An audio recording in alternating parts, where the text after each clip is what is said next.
Since I was a kid, Oh yeah, I was big league dreaming. I was big league dreaming. For as long as I live, Always. I'm big league dreaming. I never got to bat in the major leagues. I'd have liked to have that chance, just once. To stare down a big league pitcher. Make him think you know something he doesn't. Chance to squint at a sky so blue that it hurts your eyes just to look at. To feel the tingle in your arm as you connect with the ball. To run the bases, stretch a double into a triple, and flop face first. Wrap your arms around the bag. That's my wish, Rick and Sylvan. Hello, everyone. Welcome to Big League Dreaming, the podcast, a show about fulfilling your dreams and taking it to the next level. If you're joining us for the first time, we appreciate it so much. This podcast is a dad and his three sons where we get together every week or whenever we get together to talk a little bit about baseball. We've been having fun. Not too long ago, we did a Topps opening of some Topps baseball cards. Then we did a little podcast about college baseball starting. So we cover a variety of different topics and aspects of baseball, from Little League to the major leagues. We're all about it every single time. Let's introduce a couple of the kids that are on today, because not all three of them are on, and I'll tell you where son number 3 is at. But let's start with son number 1, Zach Gonzalez. Say hi to everyone, Zach. Hey, how we doing? Excited to be here. Yeah, it's good to see you and talk a little baseball. Son number 2, are you there? Yeah, I'm here. I'm ready to roll. Let's do it. It's Ty. Ty is son number 2. Zach is son number 1. Son number 3, not in any order of like preference, just in order of birth. But son number 3, I got some bad news. They lost on a walk-off 2-run home run to Indiana Wesleyan University today. Zane is the pitching coach and recruiting coordinator for Indiana University South Bend, IU South Bend, and they lost a tough one today. So, bummer for him. We'll introduce our guest in a second here, but I have to start out with some more bad news, and I'm not sure how to break it. Zach, I just saw you not too long ago in Charlotte, North Carolina. Ty and I are based in Grand Rapids, Michigan. But Zach, you gave me some baseball cards, right? Because there's a trade between you and Ty, right? Yes.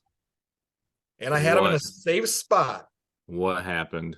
All the way from Charlotte to Myrtle Beach to Dad, Savannah, what'd you to do? Charlotte, to Charleston, to Atlanta, to Cincinnati. And when I got back to Grand Rapids, I'm like, oh, good, they're in a safe spot. But you know how I'm old now, and I was unloading the car, and I'm like, I'm going to put these in a safe spot so I don't lose them, so I can give them to Ty. I looked everywhere. I can't find them. Oh my gosh. Dad. They're somewhere between the garage and my office.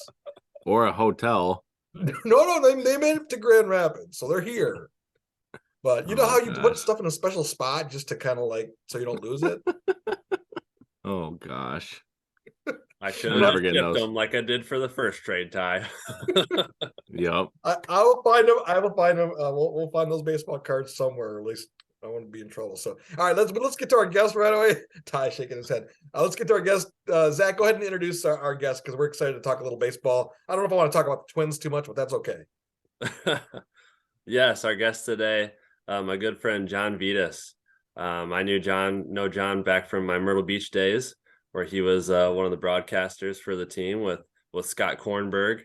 Scott Kornberg was our first interview on our podcast for Big League Dreaming. So it's pretty cool to get in touch with you. I know we're all really excited for you to take the time to chat with us today. So thank you for being here. Thanks for having me, guys. Really looking forward to it. So John, can you relate to my story? I mean, you're not that old, so you probably can't relate to forgetting things.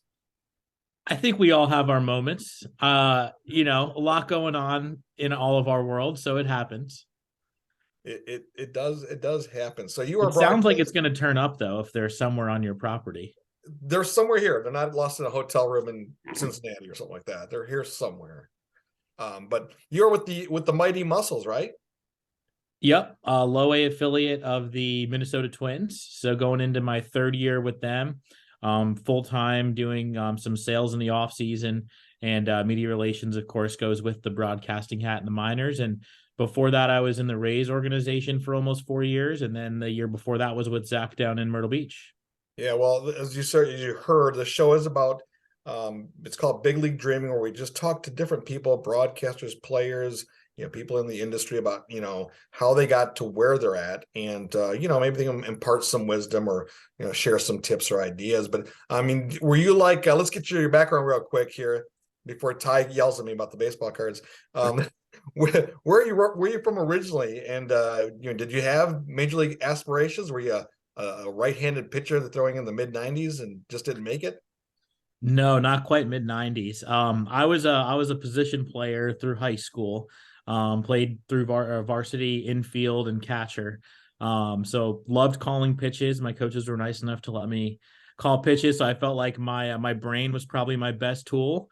I guess it probably still is, but I was a pretty good hitter. I played on a pretty good program, public school program in Wayne, New Jersey.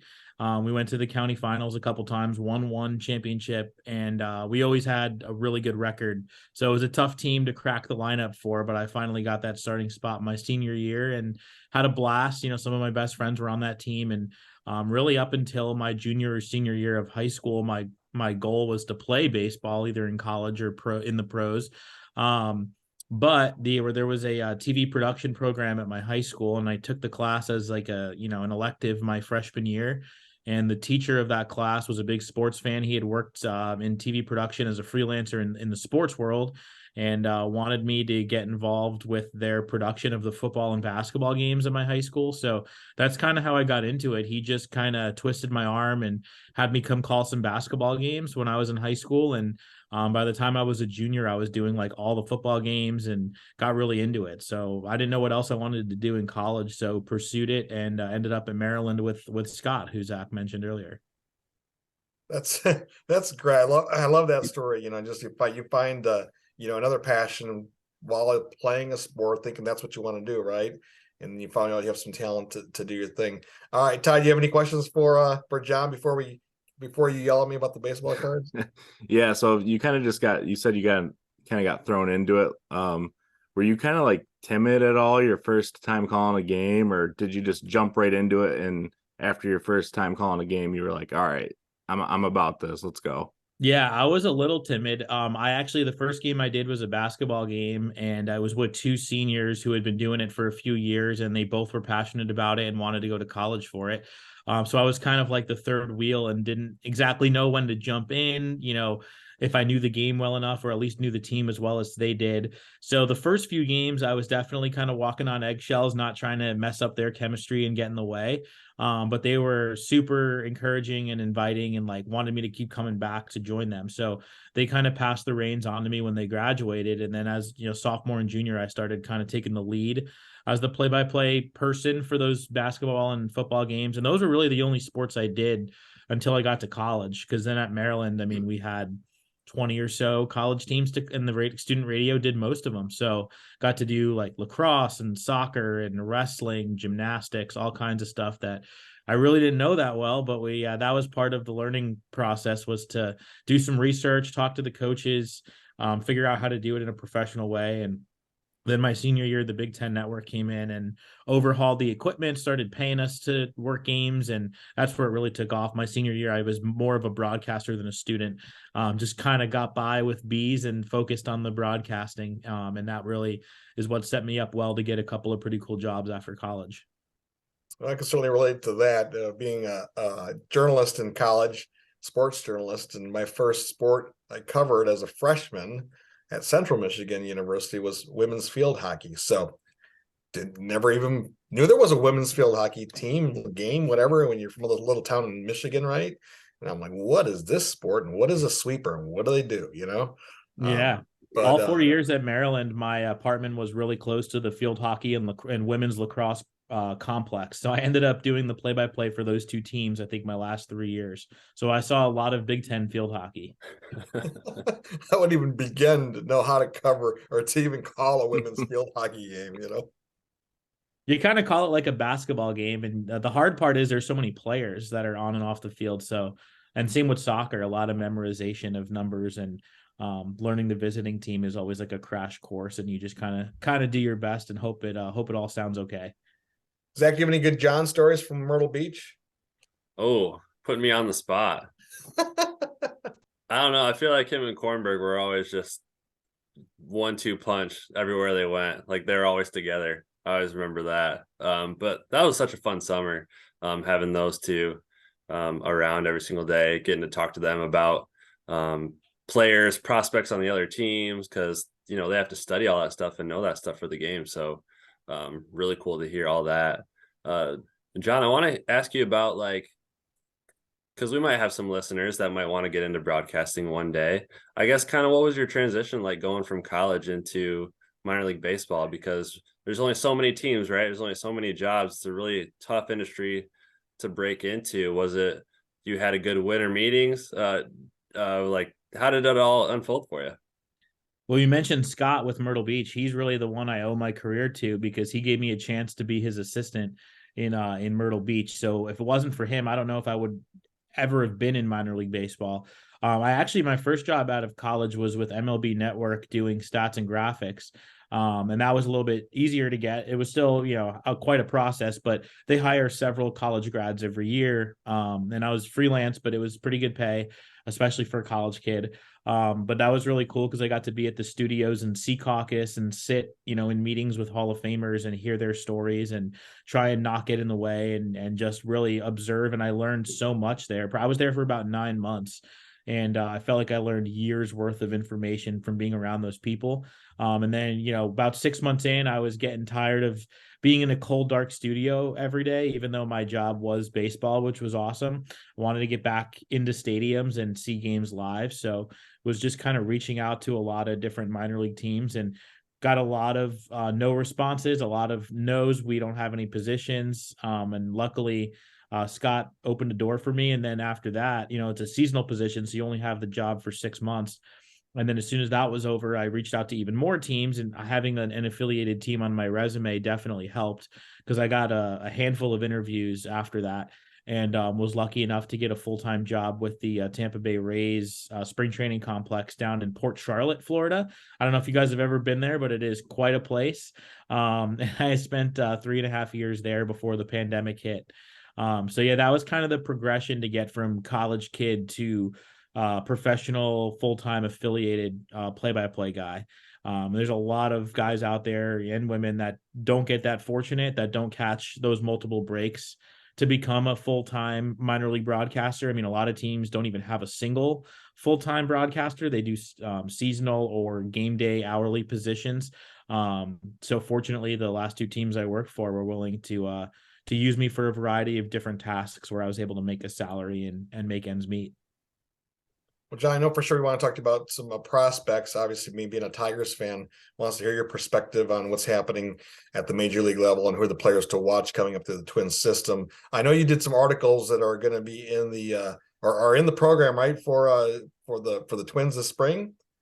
And Came out last week. Yeah, and I saw one of the articles you did was on Carlos Correa. So I got to ask you, how are Twins fans taking the whole thing with Carlos re-signing and being back in the Twins organization? Oh, the fans are pumped. He played his first game today, actually, and got a rousing ovation, as you might expect. I mean, he's an elite player. I mean, regardless of the numbers offensively year in and year out, he's one of the best shortstops in the world. So to get him back the way they did was super fortunate. The fans are pumped about it. I know that the tenor of the offseason was pretty negative when he signed or was supposed to sign with the Giants and then the Mets. So it really turned around quickly for the Twins to get him back. But to win championships, I feel like you need players like that, at least 1 or 2, kind of aircraft carriers, guys at the top of the top echelon of players. So the Twins have the supporting pieces to be really good. So to get that number 1 guy up the middle, I think was huge for them. Ty, you would agree, right? The Mets didn't lose out on a bad player.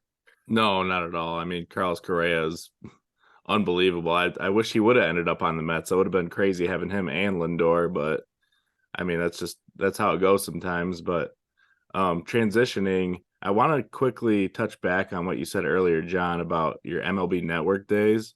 Something that came to mind when you were talking about that, you said you learned so much when you were there, like a ton of information. Was there like one person like specifically you can remember you just took a ton in from, or are there any like broadcasters you like really look up to or are really inspired by? That's a great question. I grew up a Mets fan like you. Yeah. So I was infatuated by the 2006 Mets. That was kind of the peak of my childhood fan days. So Gary Cohen for the TV network is by far my favorite play-by-play broadcaster. I think he's just the full package.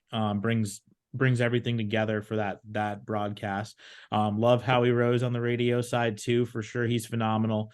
So the Mets guys, I'm always going to kind of be biased towards. And now that I'm in the industry, I've met so many major league broadcasters. When I was an intern, Dave O'Brien with the Red Sox had like an hour and a half conversation with me that really stuck with me with some great advice there.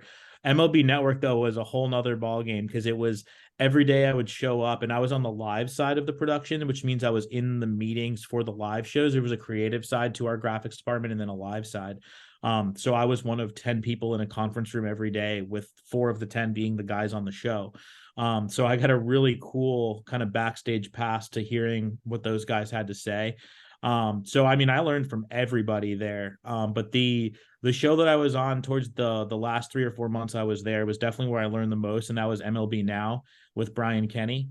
So I learned a lot from Brian. He was super gracious with his time and showed me a lot of the advanced metrics and the stuff that they look at. And a lot of it's like not that complicated. You just have to understand what it is, what the stat is, and then it makes a lot more sense. So the guest that they had on that show was a revolving door of Fangraphs writers and former front office people. It's kind of a front office perspective on the game. And I think that's probably what's helped me the most as a broadcaster, understanding that side of it. The one guy who I have a very fond memory of that took a lot of time to kind of mentor me, especially once I got the job with the Pelicans. He knew I was going to be leaving in a few weeks, and we had a few really good heart-to-hearts, was Dan O'Dowd. Who's on there all the time, former MLB GM, pulled me in his office a couple times to have long chats about just kind of the etiquette in pro baseball. I think the one thing he said that sticks with me is that he actually enjoyed his time in the minor leagues and at the lower levels of the sport more than he did as a major league GM, just without the pressures of it. He said, the money was never the number one thing for him. So he said, you might be in the minors for a while. It might be 10, 20 years, but like you probably will enjoy that more than your time in the majors, because when you're in the majors, there's just so much more pressure. That really stuck with me and helps kind of remind me to enjoy every day I'm down here, because it's been 7 years now. So haven't gotten the call yet, but yeah, that was one thing that definitely stuck with me. But there was a lot of guys at MLB Network that I learned from. It's almost like you're in the farm system, like the players, right? Yeah, totally. I mean, the thing I like to think about though is that you can broadcast till you're 70 or 80. The players have a much faster ticking clock.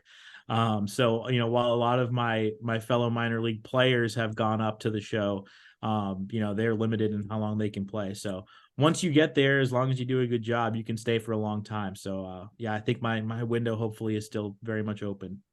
Well, I think it's a good time to segue into prospects making it up to the show, right? My favorite topic. Awesome. So I know like the Twins guys, low A, probably not a lot of your Mighty Mussels have made the show or anything like that, but I know you saw a lot of good ball in Charlotte, Port Charlotte, with Stone Crabs.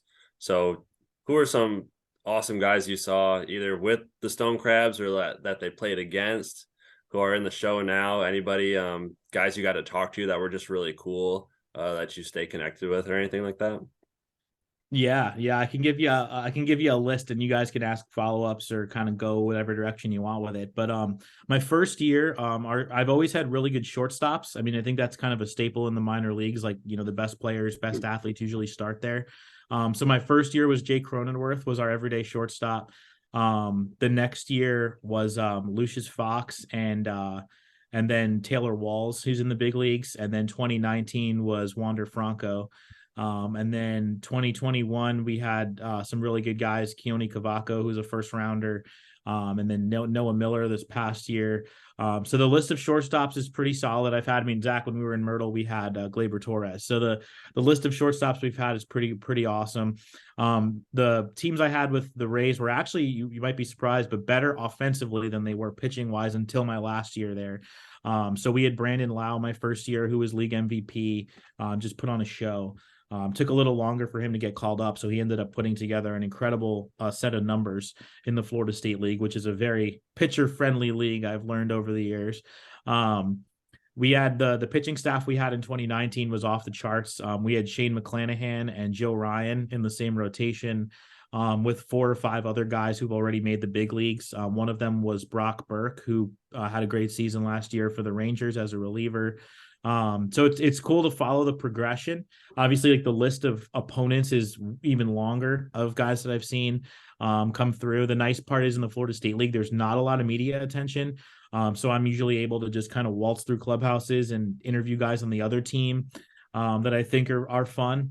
Like last year, I got to talk to Andrew Painter. Really impressed by him. A couple years before that, I got to do Bo Bichette one-on-one for a while, which was really cool. So, I mean, I've got to interview a ton of guys that have made it pretty far now. So the list is kind of endless, but those are just some of the names of guys I've seen extensively. That Bo Bichette team had Vlad Guerrero and Kevin Biggio on it too. So that was definitely one of the more memorable opponents that I've had. Yeah, I remember when that group played in Lansing for the Lugnuts when they were a Blue Jays affiliate. I'm like, holy cow, this combo is dangerous. And it was all sons of major leaguers too. Yeah. I mean, the lineup when you showed up was Bichette, Guerrero, and Biggio. It sounds like a 1999 lineup. Yeah, that's great. No, that's the fun part about minor league baseball is you get to see these players. And have you like Zach was saying earlier, have you been able to like stay in touch with some of them at all? Yeah. I mean, I have almost all their phone numbers because when you're the PR person, you have to coordinate all the interviews. So anyone on my teams that's ever had an interview, I have their number. You know, we always follow each other on social media. They're pretty, a lot of them are pretty active on there. So some more than others. I mean, we definitely see each other, keep up with each other's lives through social media. I do text here and there with some of them. It's always fun to see them in person though. Just being in the baseball world, like during spring training, they'll come through. And if I can get down to the field during BP and say hello, like that's always a lot of fun. Same thing with my Maryland guys when I was in college. I think we have 4 or 5 guys in the big leagues at my college program. So it's fun to catch up with them years later. And I'm always surprised how well they remember me. Because you would think like, oh, just the radio guy from your single A team that you were with for 3 months, like no reason to remember me. And then you get there and they're like, hey John, how's it going? Like they definitely remember the people that supported them before they became big. So that's really cool to see that. I have a couple more broadcasting questions, but I'll let Zach or Ty step in if they have a question. The other two, actually, guys, 2 other guys I didn't mention that I probably should have, Nate Lowe and Josh Lowe were brothers on our Stone Crabs team back in 2018. That was a really good combo as well. 2 guys that I was super high on as prospects, and they're proving me right. So we had Lowe, and Lau in the same lineup that year. That had to be fun. Yeah. Actually, Lau was there the year before. I think they all got there at the end of 17, and then in 18 we had the Lowe brothers for the first half. Yeah, I had a question. I guess so for your kind of route, John, I think it's really unique that you've worked for 2 teams that it's the big league teams like spring training facility. So I guess touch on like how different that is compared to like Myrtle Beach, for example, or just like other teams in general. Like the fact that you're at the spring training facility, like right now, has just got to be like a wild time for you, right? Because they're in your own backyard, but it's like everybody, like the whole major league roster is in your backyard. Like how weird and like cool is that at the same time? It's awesome. It's awesome. The spring training is the big perk of my job. Like there's a lot of high A and double A teams that I probably wouldn't work for. I'd rather be here and be at a lower level because of everything I get to see. I mean, our offices are on the 4th floor in our stadium. So like I can look out one side of the office and see the major league team in the stadium. And then I can look out the other window and see the minor leaguers on the backfields. So it's a pretty cool, kind of comparison when we get later into March. I mean, the minor leaguers are already here practicing, but when we get to late in March, the minor league teams play games against other organizations. So when the Twins are on the road, I'll walk out to the backfields to try and catch some of the prospects back there and see some of my old players that are now in high A or double A or triple A. So yeah, it's awesome because I guess you get to kind of catch the front office folks and the coaches kind of with their hair down a little bit. They're in their element. There's no fans around when you're on the backfields or when you're passing them in in the office, or like I ride the elevator with Derek Falvey every once in a while just by chance. So like getting to kind of, they know you're on their side, you're on the club side, so there's not as much of a filter. You get to kind of really get to know who they are as people, hear their opinions on the game, and just kind of like smile and say hello to a lot of really cool people that come through. Like one thing I love about the complex is in the summertime, you can go watch the complex league games, which are official minor league games with good prospects there. And they feed our team roster wise. So I go back there and try and see some of the teenagers that are on their way up. So between spring training, backfield games, spring training, major league games, the Florida State League, and then the Complex League, and then we even have Instructs in the fall. I mean, it's baseball 11 months of the year. I think the only month we don't have players on site is December. So the rest of the year, there's baseball going on, which is a huge perk, and I feel like I've learned a lot from being around the complex, more than I would out of Myrtle Beach, where the players are only there for 5 months. Hi. Yeah, I was gonna ask a little bit earlier, as we were talking about minors, what's some of your favorite things about minor league baseball? That's a good one. Seeing the different stadiums to me is always fun. I mean, I've been in the same league for over 5 years now, so I've seen a lot of the same stadiums. But I've seen all the Grapefruit League stadiums now, which is cool to compare. The promotions are always enjoyable. See what different teams try. Zach, you probably see a better list of stuff in the International League, but in the Florida State League, teams try different things.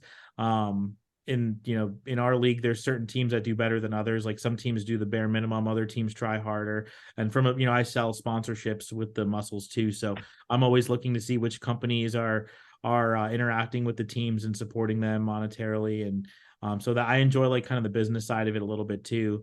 But the part that's unique to other sports is just playing every single day with young guys, having, there's good days and bad days. So to watch a guy every day over 5-6 months and see how the grind affects them and see if this is kind of for them. I mean, some of these high school kids, they haven't experienced college. It's their first time leaving home.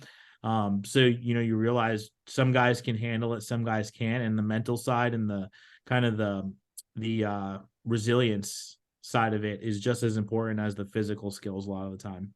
Good point. Well, I have a broadcasting question for you because, having done a few games myself and being a big fan of the game and the art of calling the game, I was listening to, I don't even know what it was. It was a spring training game just recently because I was on the road a lot and we were listening to games on the radio. The observation that was made, which I thought was really interesting, was with all the rule changes taking place at the major league level, right? And you've seen some of the rule changes at the lower levels as well. How does that affect how you call a game? There's not as much dead time. The game's quicker, right? Is that change how you call a game?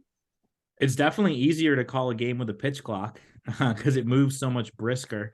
I mean, we had, I think in my 5 seasons in the Florida State League, I think 3 were with a pitch clock and 2 were without it. 2021, for whatever reason, we didn't have it, and it was night and day. I mean, you go from 320 to 240, like that's the difference for 9-inning games. I mean, we played some like 9 to 8 games last year that were 248, and it's like, wow, how it's amazing how you can get so much action into 248. So yeah, I would say it's easier to call it that way. I found myself spending the most time explaining the shifting rules last year, because we had the shift rule where you can only have 2 guys on either side of second base. They had to be on the dirt. There really was no penalty for it. You just had to start there. And if you were cheated by a step or 2, they just told you to not cheat on the next pitch. So that one took a little bit longer to explain. But the pitch clock, you really only mention it if there's a violation. Otherwise, I do mention like, okay, he used his timeout for this at bat. I kind of word it that way as opposed to he steps out of the box and calls for time. He used his one timeout in this situation because you can't stop the clock after that. So, it definitely, it gives you stuff to fill with when we get into that stuff. The cool part is we have some conference calls with MLB like once a month. So they'll kind of give you statistics on how the changes are affecting the games in our league. And then they'll give you what they're thinking about doing in the future. So to have that kind of ammo to talk about fills time too. I do the games by myself for the most part. Occasionally I'll have an intern jump in, but so it's a lot of time to just kind of babble between pitches. So yeah, the rule changes kind of help me with content, if nothing else. I remember like last year in Charlotte was the first year that umpires were like enforcing the pitch clock. Because before that, it was just like we had it, but they weren't calling violations or anything hardly ever.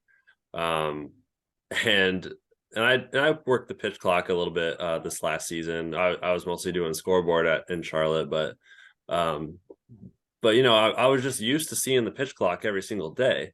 But now seeing it on spring training, I have all my buddies sending me like Instagram DMs, like, can you believe he rung up this guy to end the game, and like all up in arms. And I'm like, what do you mean? Like, yeah, like that happens. Like, I've seen it. And they're like, this is terrible. And I'm like, calm down. It's the first couple of weeks, it'll be fine. Right. Yeah, we had a couple violations in spring training so far, just like 1 or 2 a game. And I, as the PA announcer, I announce it to the crowd, you know, pitch clock violation on the pitcher. The count is 1-0. And we got some groans out of the crowd. They were not happy about it, especially when it goes against their team. But yeah, Zach, we're used to seeing it. We've seen it for a few years now. Yeah, they definitely enforced it more last year. The one thing that always gets the coaches going is when it's in a 3-2 count, or if it's at a consequential part of the game. I think early on, if they call it, no one's really upset. Like, it's just a good reminder to keep the pace going. I almost forgot to mention though, we actually had robo-umps the last 2 years in our league. So that's a whole nother discussion point. We actually had a challenge system as well, where it was human umpires the old-fashioned way until a pitcher, hitter, or catcher wanted to challenge. And it was an immediate challenge from upstairs, and the result came in within 3 seconds. And they either keep it or overturn it. Each team gets 3 challenges for the entire game. If you get it right, you get to keep it. So 98% of the pitches were called the old-fashioned way with umpires, which I think people appreciate. And then if there's a bad call, the player can, if there's an egregious call especially, the player can get it overturned. So that was pretty cool. I really enjoyed that. I think I liked it more than the full pitch or full robo umps, because I think the system still has some kinks they need to work out. I don't think it was any better than the human umps. And one thing we learned about it is that the strike zone really does move over the course of a game. Like, it sounds crazy because it's like supposed to be this clearly defined thing. But based on a guy's stance, based on the score, based on the situation, the players and the fans expect the game to be called a certain way. So I think where we really noticed it being a negative was in a 13-0 game in the 8th, and it's a 2-0 count, and the pitch is right on the corner, and the ump's calling the robot is calling it a ball. Like, no one wants a walk in a 13-0 game. So like the strike zone should expand in that situation, but like the robot doesn't know the score. So that was some pretty cool stuff that we learned the last couple of years in our league, where I don't think any of the other leagues had the challenge system, I don't believe. So that was a very cool experiment that a lot of the major league media was asking me about. Yeah, we actually had the challenge system in Charlotte. I think we were the only team in the international league, like on the east side, that had it, and then I know a couple international teams had it on the west. So it's cool to have the challenge system and throw it on the video board. Dad, I showed you a couple videos. This year, 2023, Dad, I don't think I told you, Charlotte's doing Monday through Thursday ABS, which is automatic balls and strikes. So the robo ump's going to call it. And then Friday, Saturday, Sunday is going to be the umpire is going to call the game, but they can do challenges. But no challenges Monday through Thursday. See, we had something similar last year. It was 2 days of the old-fashioned way, 2 days of the challenge system, and then 2 days of full ABS. So it's, they're kind of just mixing and matching however they want. But did they add the challenge system midway through the year? I think the whole Pacific Coast League had it in the second half last year, if I remember. It was the second half of the year, yep. And then after like a few weeks, they started putting it on the video board, which was super cool because all the fans could see the square and all the players are looking up from the dugout, and like it all comes in, it hits and it lights up green and it says ball. And then the First See, batter walks down to first base, all like, yeah, I knew it was a ball. that's exactly what I was hoping they would do, because we didn't have that in our league, and I was like, there's got to be a way to get it up there like a tennis match where the whole crowd can clap and It was watch awesome. the replay. It was Yeah, awesome. that's how they should do it if they're going to implement that. Ty, do you have something? I think I cut you off. Sorry. Oh no, I was just gonna ask, like, how often do you see balls and strikes get overturned? Is it pretty frequently? Like, is the batter right most of the time, or is it kind of like 50-50? It ended up being about 50-50. I would say early in the year, it seemed like the players were doing really well early in the year, maybe like 70-30. And then I think the umps started to realize where the robotic zone was. So then they were more accurate to it. The robo zone, from what I experienced the last 2 years, was pretty hitter friendly. It was very narrow. So the pitchers tended to not get the corners. And then every once in a while, there was that annoying like backup slider that hit the top corner that like the robot would call a strike, but anyone who knows baseball wants that to be a ball because the pitcher did not execute the pitch. So those were kind of my beefs with the robo zone, but it definitely wasn't terrible. I don't know if it was any better than how humans call it. So it's definitely still up for debate. And I'm sure they'll keep it at some level of the minors year after year to kind of fine tune it. John, I'm loving this discussion, and I hope people that are listening to the podcast are like, "Oh, this is really fascinating," because they didn't know about. I mean, they know about the rule changes, maybe just for their league, right? If they're in this league or that league, or major leagues, and how it's impacting. So I think this is really interesting. My question is this: is like we're having this discussion in early 2023, right? Spring training is going on. I think just 3 years ago, 4 years ago, people would have thought we were crazy to have this discussion, right? So if you project forward 2 or 3, 4 years down the road, 2029, 2028, what kind of conversations could we be having there? What other rules are out there? What other things are being explored and discussed? That's a good question. I wish I knew. I would say I know some guys like to talk about the earpiece for the pitcher catcher. I mean, that's definitely going to grow. I think they've even talked about like in college to have like the coach have a pitch comm to like call it straight to the pitcher's ear. I think that would definitely save you some time at the college level. I know everybody's worried about like the other team hacking into the electronics. So I think I think there's going to be a lot of fine tuning with that, the communication between pitcher, catcher, coach, pitch to pitch. But that's kind of my best guess. Otherwise, I know in one of those conference calls with MLB, they talked about outfield shifting and potentially keeping the outfielders in a certain spot. I guess teams, the analytics departments are telling them to play deeper and deeper and deeper because extra base hits will kill you way worse than singles will. So I think they've considered like a horseshoe in the outfield where you can't go deeper than. So hopefully you see more doubles and triples. That I know that was definitely a discussion point. I don't think we're going to see that next year, but it's definitely on the table. So those are just some ideas that I have. It's a good question though. Our dad's very interested in 2028 because that's when the Tigers might be pretty good. Hey, it might surprise you this year. No, they won't. They will be dead last with Kansas City, I think, in the Central. My thought. And yeah, thanks a lot, Zach. Yeah, Hey, the Mariners are finally good, so I gotta take my shots while I can. No kidding. There you go. I was going to ask if you guys like the shifting rule. I think I like the infield shifting rule. I think hitters have proved they can't adjust. And with the infield rule, at least you can still shift a little bit.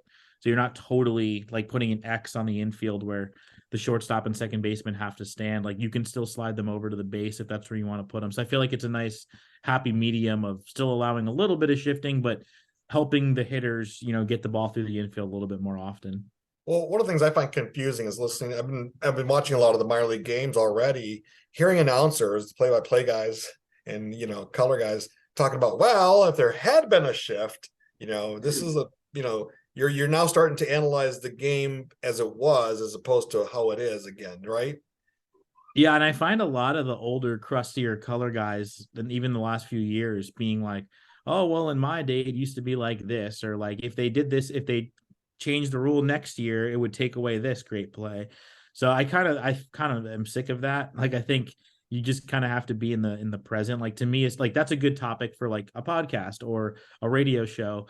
to kind of analyze it and give your opinions. But I think when the play-by-play, like I always try and live in the moment and think about it from like the manager's perspective. And like you can't change the rules on June 14th in the 7th inning of a 2-1 game. So like, let's just focus on the game is kind of my take on that. But yeah, a lot of the play-by-play guys and the analysts are getting into, would that ball have gotten through last year? I mean, it's a decent spring training topic, but hopefully that doesn't continue throughout the regular season. I hope not. Because we all only have so much control over this. So, Right. you know, I like to enjoy the game and not harp on what could have been, you know? Well, I just find it so fascinating that rules, all of a sudden, it's like, now it's like, we need to make these changes now because the game's changing. Where analytics were, you know, when Moneyball first came out, people thought that was crazy, right? Now it's like everyone has their own analytics department everywhere, right? So it's just, the game does change. I get that. And, you know, comparing stats from 10 years ago, 20 years ago, that's the hard part, right? A player who is successful under one set of rules, you know, take it like the DH, for example, right? You know, that whole, will there be a DH in both leagues at some point, right? Yeah, totally. I was skeptical whether the NL would end up with a DH. I mean, I think the last couple of years before it happened, it became a little more apparent that it was going to happen. Right. But I mean, I grew up watching National League Baseball, so I like double switches and bunts and the occasional pitcher single. You know, that's exciting. So I was against it for a while, and then I kind of came around to it around the time it happened. But yeah, I mean, there's so many different things that could change between now and 2028 when the Tigers are in the World Series. 2028. Yes, got him. Spencer Torkelson, MVP for the 2028 World Series. Yeah, in his walk year. I love it. I love it. Well, John, we appreciate it, man. We kept you way longer than promised. So this has been great. It's been really fun to reconnect, and we appreciate you taking the time. Yeah, no worries, guys. If you ever take a wrong turn to Fort Myers, Florida, let me know. Thank you. We appreciate it. Ty, you want to let people know where they can get? Well, you actually, before you give us the rundown, where can we find you, John? What are your social media channels? And if you want to listen to you on the radio, how can they do that? Yeah, Twitter's probably the best for like a baseball perspective at John Vittas 3. And then our broadcaster on mightymussels.com and the MILB app. We're audio only. We're going to video next year, 2024. So we're just an audio broadcast, and we do all the home games and half the road games. So I get to see some of those Florida State League parks. So yeah, just whenever we're playing, usually between 7 and 10 p.m. Eastern time, just go over to the MILB app or mightymussels.com. All right. Thanks again. Ty, where can people get more information about Big League Dreaming? Yeah, you can follow us on TikTok at Big League Dreaming. We're also on Twitter at BLD Pod. That's at BLD POD. Shoot us an email, bigleaguedreaming@gmail.com. We'd love to have you on an episode. And thanks again so much for listening to this episode. Awesome, All right, John. Thanks again, guys. Good job.